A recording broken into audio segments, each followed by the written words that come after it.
Hey-o, and what is up, gang? Thank you for checking out Sledgehammer TV tonight. Do you guys think that All In delivered on its promise of being the biggest independent show of all time? We're going to talk about it right here and right now. My name is Nick Nightmare, and you are watching the Sledgehammer Wrestling Show's All In review and reactions.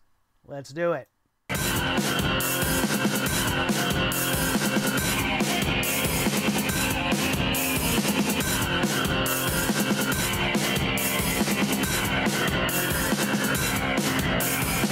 Sledgehammer Wrestling Show.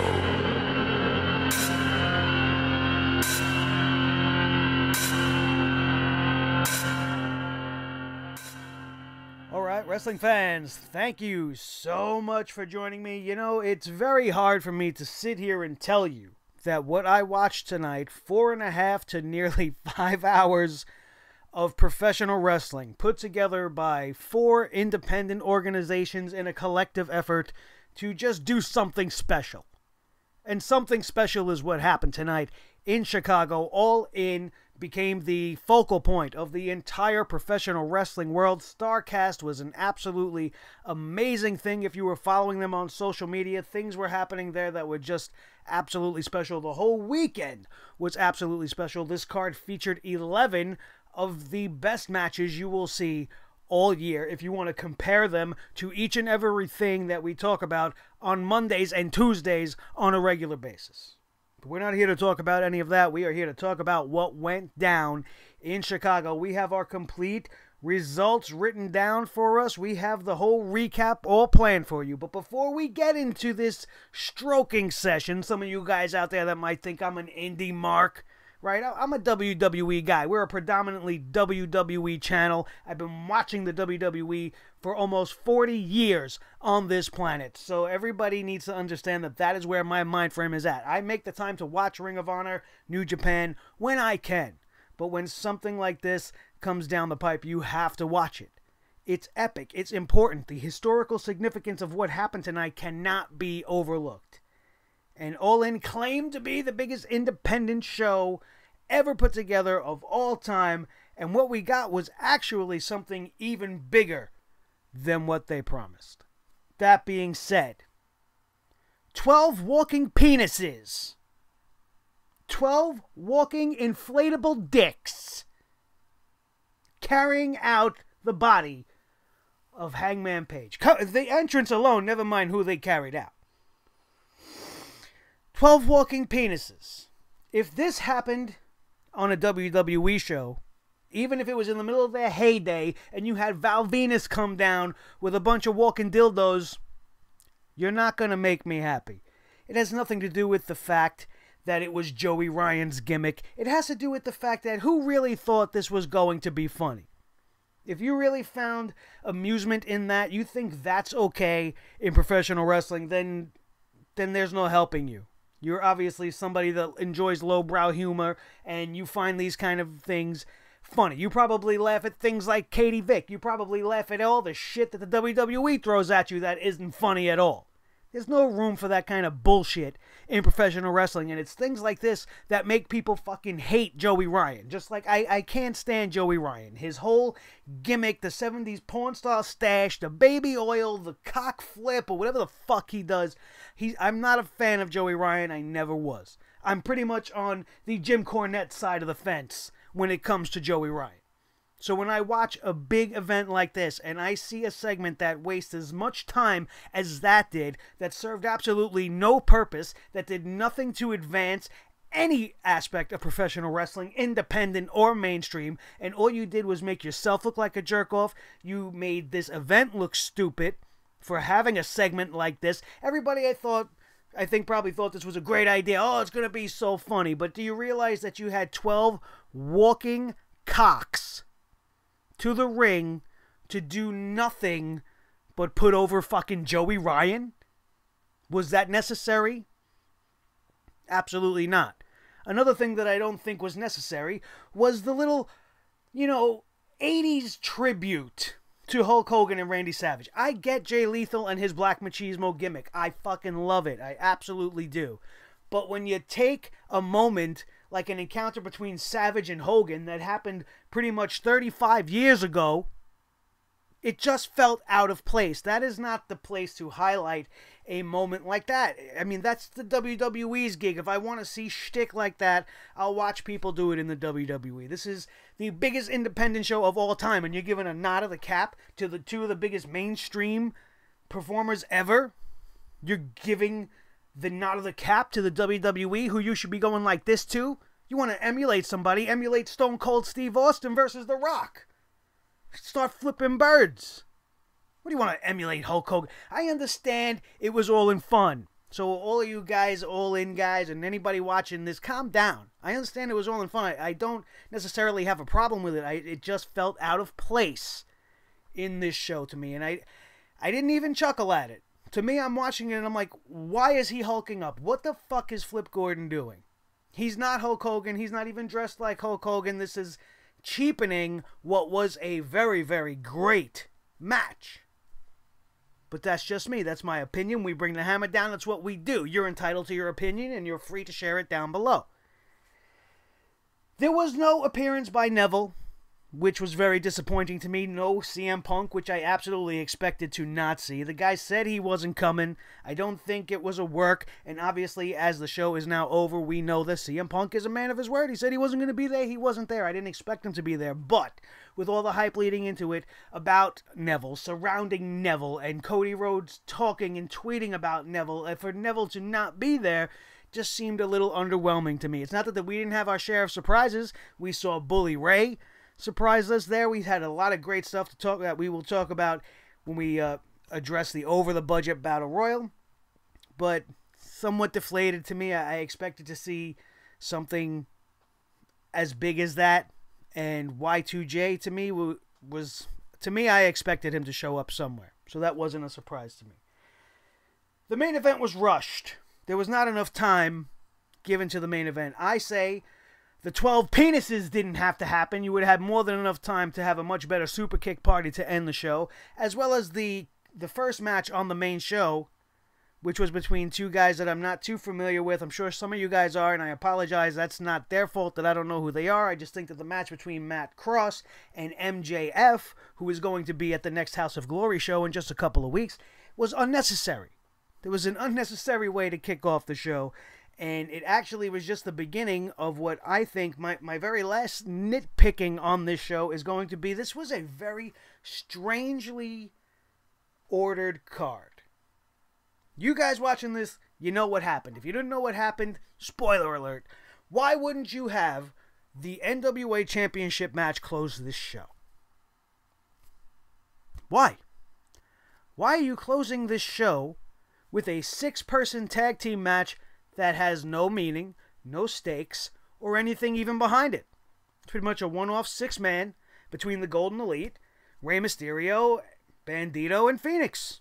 That's the main event of the biggest independent show of all time. No disrespect to any of the guys involved, but you had the changing of the NWA Championship happen on this show. That should have been the way to go. Cody Rhodes standing in the middle of the ring at the event that he pretty much created with his buddies, celebrating in the footsteps of his father with his wife in the ring. The Bullet Club could have came out. You could have went off the air. Everybody's celebrating, all in.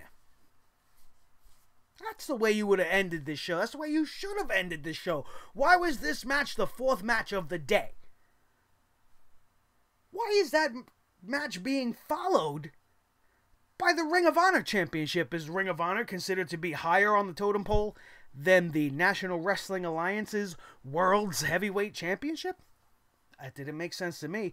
Is a one-on-one match, not a one-off, but a one-on-one match between Kazuchika Okada and Marty Scurll more important than the NWA Championship, or even the ROH Championship for that matter? Why were those the two matches to end the show? Why was it not booked to flow better? The way the matches came at you just definitely made the flow of the show not really help it. Not that it really needed much help, because now that my nitpicking is over, we are going to talk about the show in and of itself. If you guys agree with everything I had to say, these are some of the things that brought the quality down as I'm watching in all fairness, because I'm not an indie mark, I'm a wrestling fan. And when I watch a wrestling show with 12 penises, a Hulk Hogan tribute, no over-the-top big surprise outside of Y2J, who's already been involved in all kinds of shit already, and a rushed main event because of poor time management and a very strange match order, I'm going to bring the hammer down. It's what I do. But, like I said, that being said, let's take the bad notes, throw them off to the side, and let's start talking about this show, because it was a great show. It was a far from perfect show. You will never get a perfect show from any company anywhere in the world, because there's always going to be something for us to bitch and moan about. That's what we do here. I'm a critic. That's why I'm here to critique the show. But we had some great wrestling. We had a lot of excellent storytelling, and we had some very historic moments.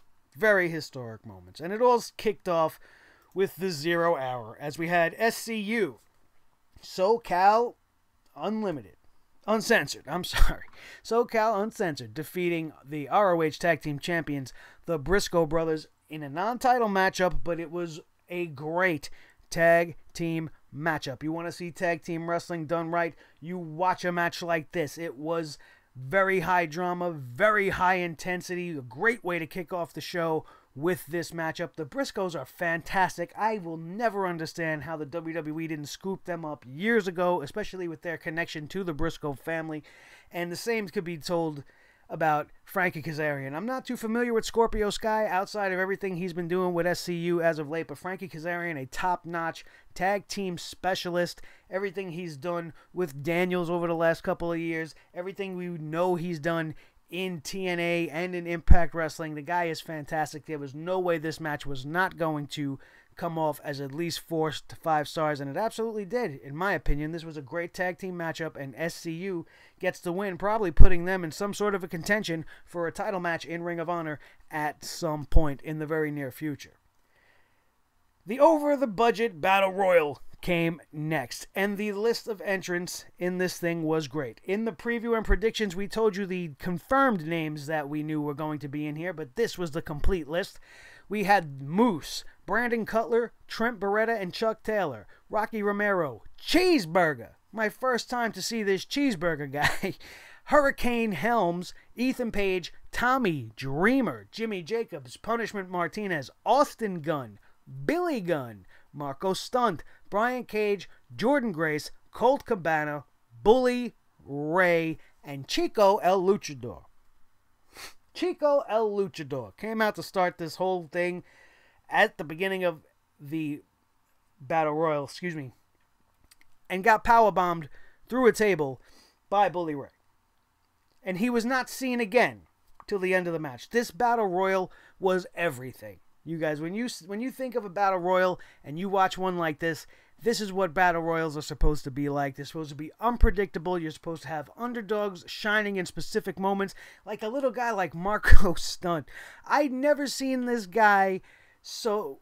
I mean, he jumps off the page to you because he's just so out of place. And to see him bowing up against Bully Ray was just something that just makes you laugh. And the guy is absolutely fantastic. He reminds me of a Spike Dudley, and props to him for everything he was put through in that Battle Royal tonight. Fantastic. The MVP of that Battle Royal by far was Bully Ray.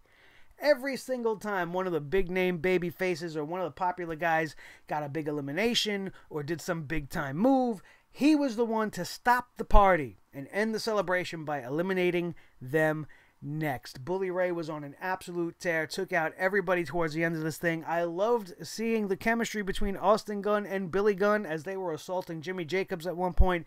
Jimmy Jacobs, the zombie princess, is the weirdest fucking thing I've ever seen in my life. Not because of his outfit or he's just absolutely out of his mind weird.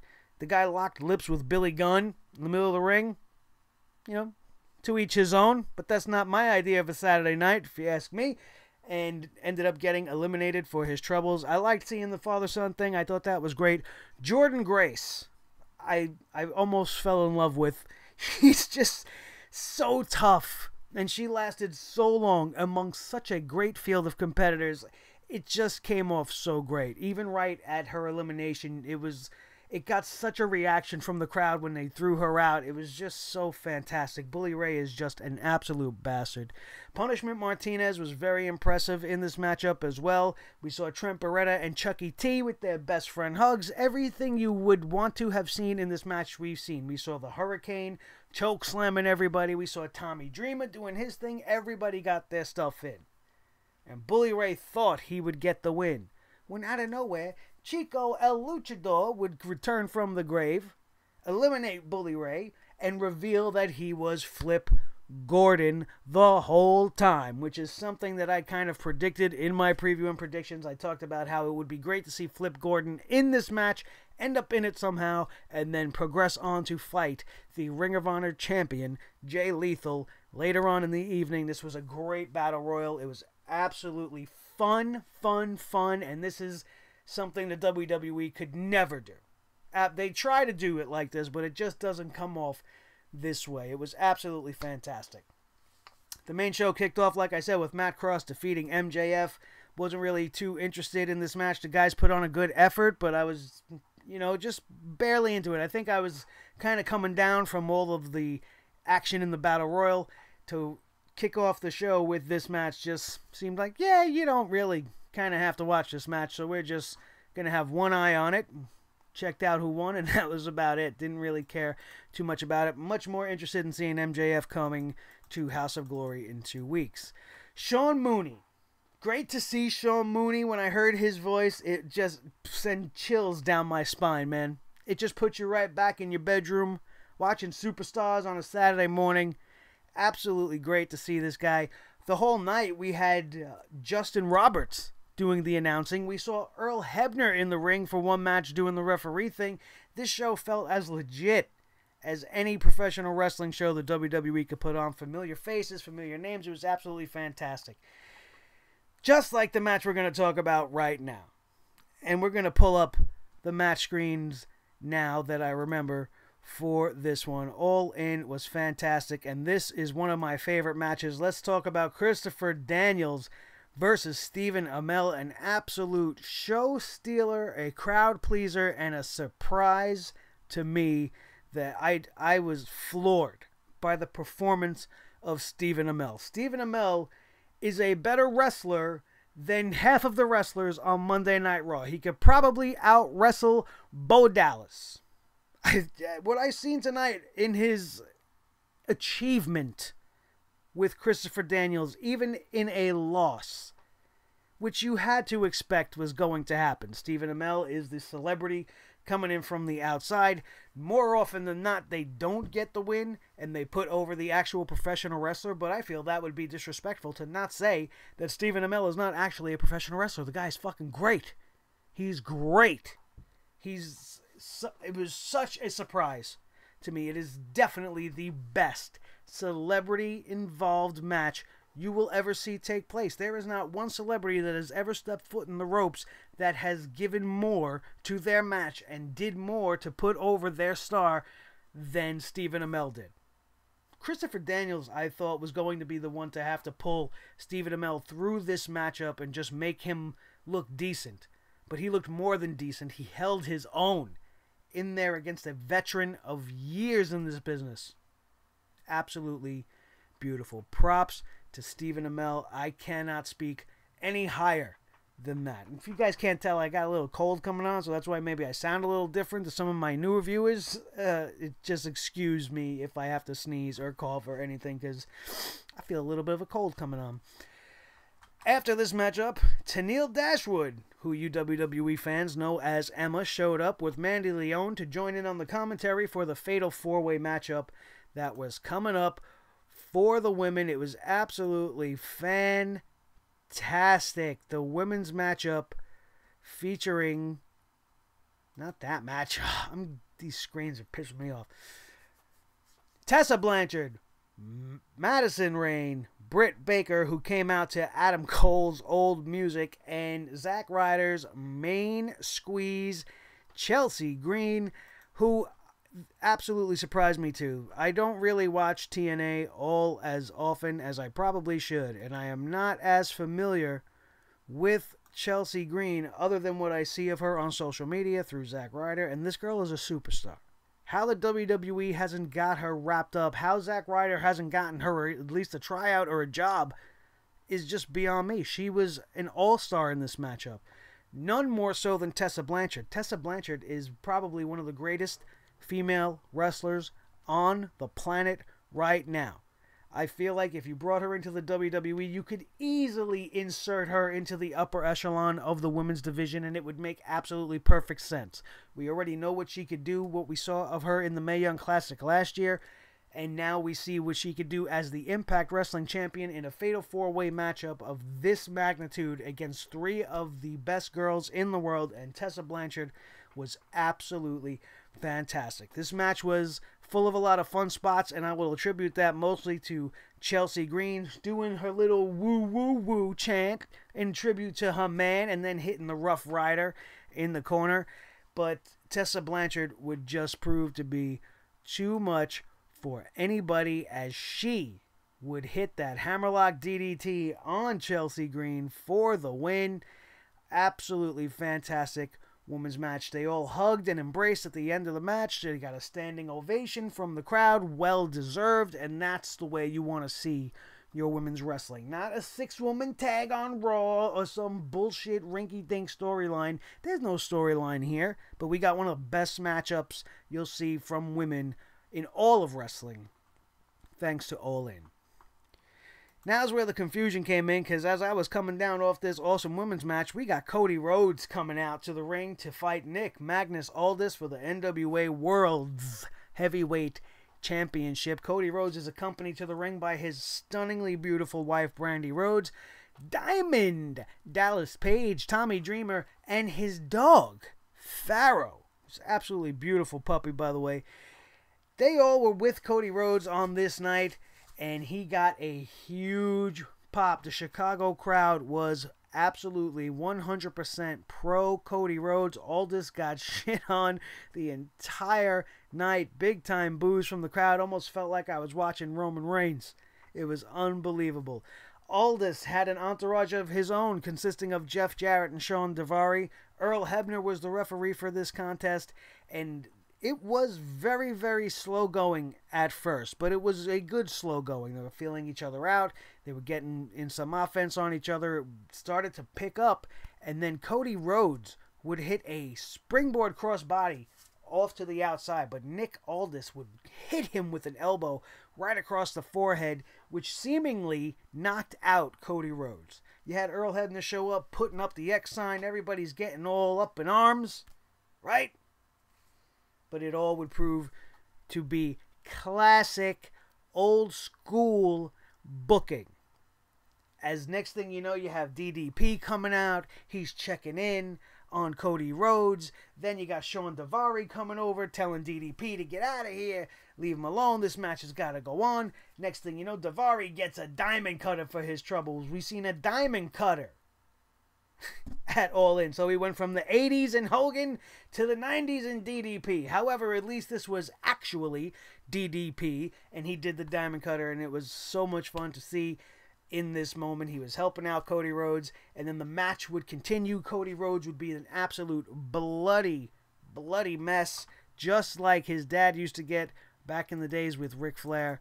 It was just an unbelievable match, and the old school style ending, I think, was my favorite part. As things were starting to wind down, Aldis would go to execute a sunset flip to the American Nightmare, and he would catch his legs and bend forward British Bulldog SummerSlam style when he beat Bret the Hitman Hart, and Cody Rhodes would be crowned your new NWA champion.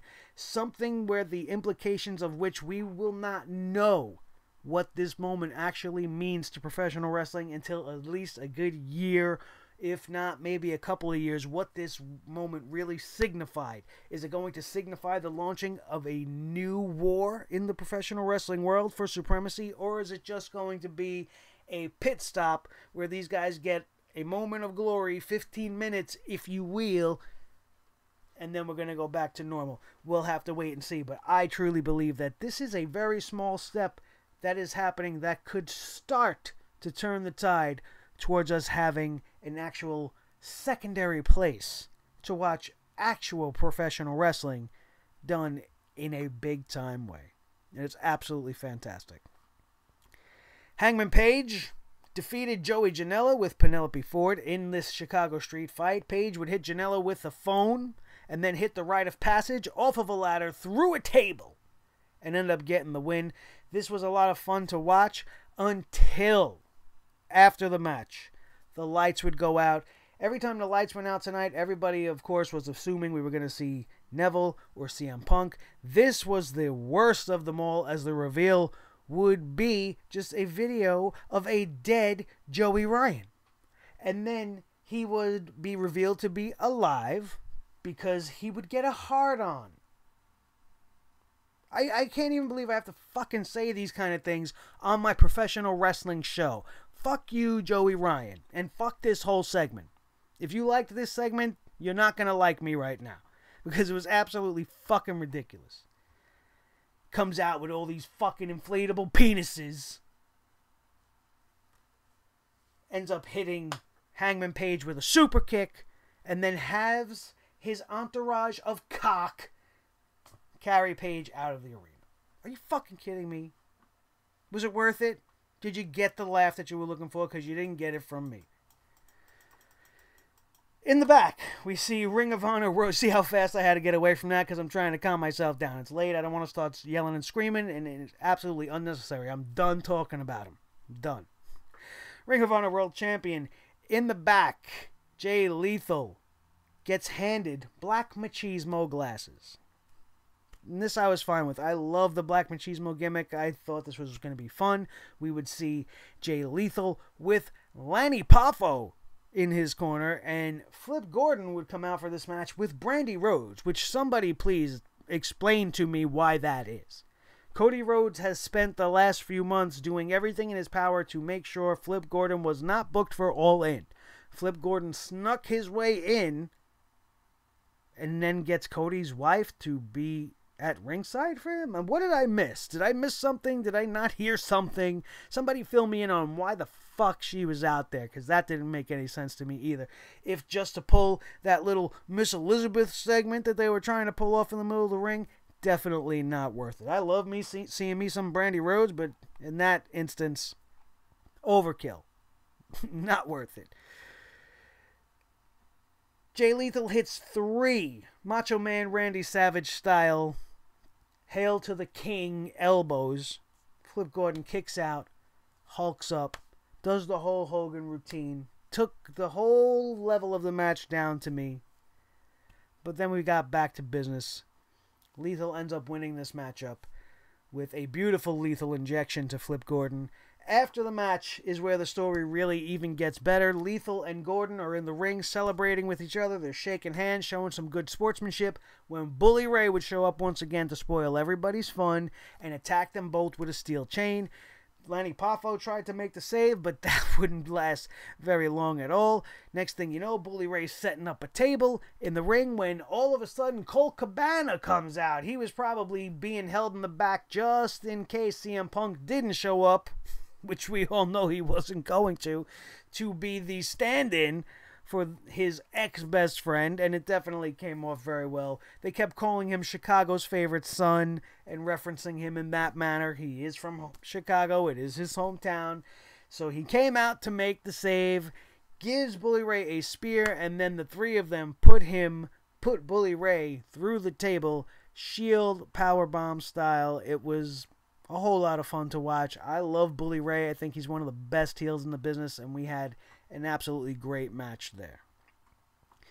Another great match. I'm going to stop with the screens. Sorry, you guys. I'm tired, and I don't want to make any more errors on this video tonight. We've had Kenny Omega defeating Penta El Zero in probably what was my favorite match on the night. And this is one of those matches where I could understand, though, the mainstream criticism of independent wrestling. When you see in one match 3 spinning package pile drivers executed, one of which was on the ring apron, and the man is not dead, it seems a little much. What did we see? About 4 5 V-trigger knees. How devastating is it if you need to hit it 5 times? It's almost like the Superman punch, if you ask me. The match really only winding down to if Kenny Omega can hit the one-winged angel on Penta L0. This match was great. It's not about whether or not the match was great. The match was great. Definitely one of my styles of matches. A lot of false finishes, a lot of close calls, a lot of flips, a lot of dives, all the kind of things a lot of people like to complain about, but it was done very well. Kenny Omega in this matchup did something very special with Penta L0. He definitely did, and I enjoyed this match fully, although I can understand the criticisms. I did not expect Kenny Omega to not win this match. I'm a little bit confused why he didn't come out with the IWGP Championship, why that wasn't at stake in this matchup. At least if he was going to still win, why not at least make it a title match, give the show a little bit more chutzpah, not that it really needed that much more. But you guys understand what I mean. This match really was for no reason other than to happen for the first time ever, and I'm glad it did, and I hope that we get to see a follow-up, because Omega versus Penta 2 will be just as good, if not maybe even better than this one. This was a great match. It's a great match. Kenny Omega hits the one-winged angel for the win. But the match is not, again, what this whole angle was about. Penta L0 was clutching his injured arm, laying on the outside, towards the outside of the ring when the lights would go black. And they were black for quite a long time before the lights would go back up, revealing absolutely nothing. Kenny Omega was still in the ring. Penta L0 was still down on the floor, holding his arm. All of a sudden, he would get up and attack Kenny Omega. Gave him a code breaker, put him out, and then revealed himself to be Y2J Chris Jericho, who then told Kenny Omega, "I'll see you on the Jericho Cruise," and then would leave. Jericho got a tremendous pop, but to me, not too surprising. He's been in this program with Kenny Omega for a while, so of course this is what would happen. I feel like some of these people were backup plans, and that they had other plans in play that they would want to do, and Chris Jericho just kind of maybe needed a little promotion for the cruise, so he showed up to do this here tonight. It's not that I didn't like it, I just expected something a little bigger and something a little more surprising. Chris Jericho doing this doesn't surprise me. But the match between the two men, absolutely fantastic. If you missed it, that's one of the ones to go back and watch. Kazuchika Okada and Marty Scurll definitely was another one. This was a fantastic match. However, you guys, this went almost a half an hour. I could have definitely shaved off about 10 minutes from this match, and you probably still would have got the same effect. Who's going to beat Okada? Nobody. Almost nobody beats Kazuchika Okada. But this was a star-making effort for Marty Scurll. He held his own in there with one of the best in the world, definitely coming close to actually winning this match on multiple occasions, but just didn't have enough to avoid those Rainmaker elbows from Okada, and it was just over. It was over. It should have been shorter.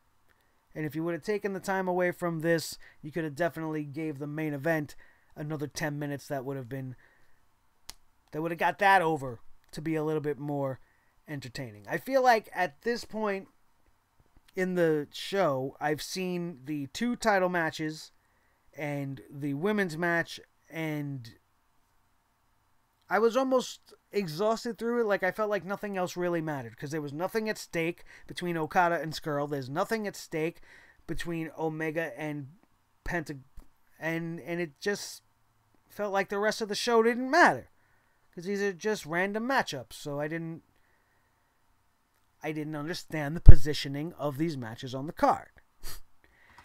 Didn't diminish my enthusiasm for the show. I just was kind of like, wow, the rest of the show is just happening to happen. It just didn't feel like it meant as much as it should. The night should have ended on a bang, and instead it ended on a rushed whimper, as opposed to something that it could have been. This is not the fault of these teams, the Young Bucks and I'm sorry, Kota Ibushi. I'm having throat trouble right now. The Golden Elite defeated Rey Mysterio, Phoenix, and Bandito. The Bucks would hit 3 super kicks in a row on all 3 men on the opposing team. The Bucks and Ibushi would hit the more bang for your buck for a very close near fall before the finish would come, having the Bucks hit the Meltzer driver on Bandito, who obviously was there for the win, because you're not going to have Rey Mysterio pinned. You're not going to have Phoenix pinned. I'm not sure I even really know that much about Bandito. So obviously the low man on the totem pole is going to take the fall in that scenario. And that's what happened. And it was rushed. It was about 10 minutes long. They did the best they could. It was very entertaining, but you knew it. You felt it. Like it just kind of ended.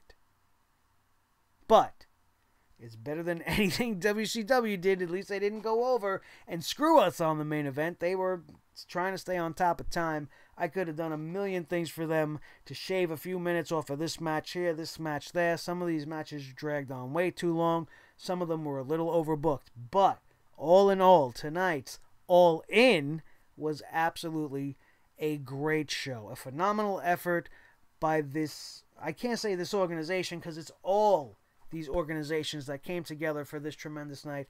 And my biggest curiosity is going to be how this affects wrestling going forward. It's just going to be a fun time in the next couple of years if this kind of stuff continues to go on. I'm looking forward to see what's going to happen at Madison Square Garden in April. We are going to be at Supercard on that night. It's going to be an amazing night. My first ever New Japan show, ROH show, anything like that. I've never been to anything live. It's going to be a great, great time. So make sure you're subscribed to the channel so that you don't miss any of that when we do that.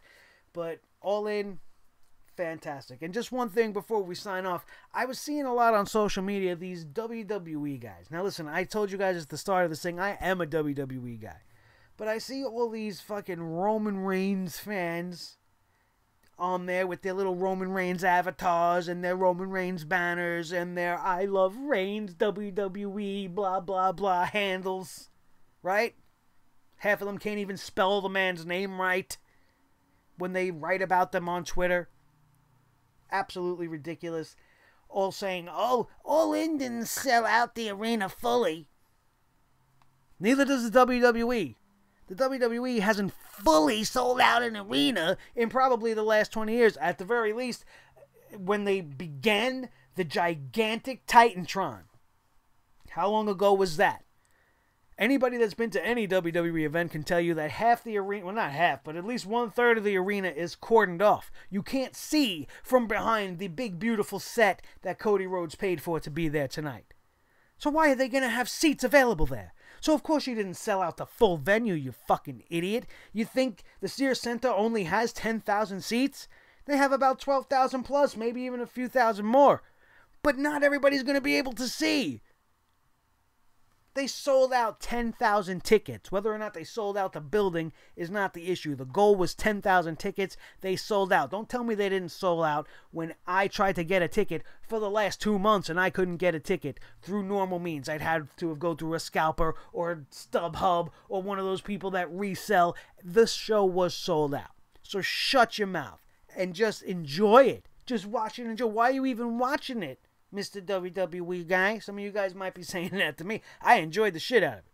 I enjoyed the shit out of this show. I knew it was going to be a big deal, and I wanted to be all in. I was going to be there, but the cards just didn't fall in my favor. We missed out on StarCast. Not something we are going to do again. I really, really wish I was there. I should have put all my eggs in that basket. That's not the way it went. But here we are now. We watched the show tonight. We're talking about it with you guys tonight, and I hope you guys enjoyed All In as much as I did. You know, maybe listening to my review, if you're still here at this point, you're thinking, well, you didn't sound like you enjoyed All In. I absolutely did. Every single match was great, but I look at wrestling in a different way, as most of you guys know, and I'm not going to let them skip by on things that don't make sense to me or things that I didn't enjoy just because they're indie guys. I'm not going to take it easy on Cody Rhodes and the guys. I'm going to do my job, and my job is to tell you guys the truth. And now you know that is the truth. Everything that I have stated tonight about All In. Nobody is safe when the hammer starts to fall. Thank you guys for being here. Don't forget to please hit that notification bell so that you do not miss a thing every single time a video just like this one goes up. We go Monday night, Tuesday night with the reviews of Raw and SmackDown. We pepper another video or two in there throughout the rest of the week, so make sure you don't miss it by having that notification bell rung. But more importantly, be subscribed to this channel. This way we can get to 1,000 subscribers as soon as humanly possible and really get things going here at Sledgehammer TV, your new home for all of your professional wrestling news. Whether you were all in or you were all out, tonight, history was made. And it was absolutely fantastic. Don't forget to share this video with each and every one of your wrestling buddies all over the wrestling world. Smash that thumbs up if you enjoyed this show, if you enjoyed All In, if you enjoyed and agreed with my analysis. Hit that thumbs up. Let me know that I'm coming at you in the correct way. Thank you guys, as always, for being here. My name is Nick Nightmare. This is Thor the Sledgehammer, the official Sledgehammer of the Sledgehammer Wrestling Show and the Wrestling God of Thunder. His tag team partner, the World Heavyweight Champion of all the microphones in all the world. He is Mr. Blue, the Snowball Microphone. We're so glad to be with you, and thank you guys, as always, for all your love and support here on Sledgehammer TV, the newest, fastest rising podcast in all of YouTube, iTunes, Stitcher Radio, Podbean, and Spotify. So whether you put me in your ears or you enjoy me in your eyeballs, make sure wherever you are, you follow, like, share, do all those things that you're supposed to do when you love a show. So, especially if you love my show. I'm getting delirious. It's almost 1 o'clock in the morning. I gotta get the fuck out of here. I gotta go to work. Tonight's the last night of my vacation. We're getting out of here. Thank you guys so much. That is going to do it, and we are out of here. This has been the Sledgehammer Wrestling Show, right here on Sledgehammer TV. And we'll see you guys for the rest of the weekend. Have a good night.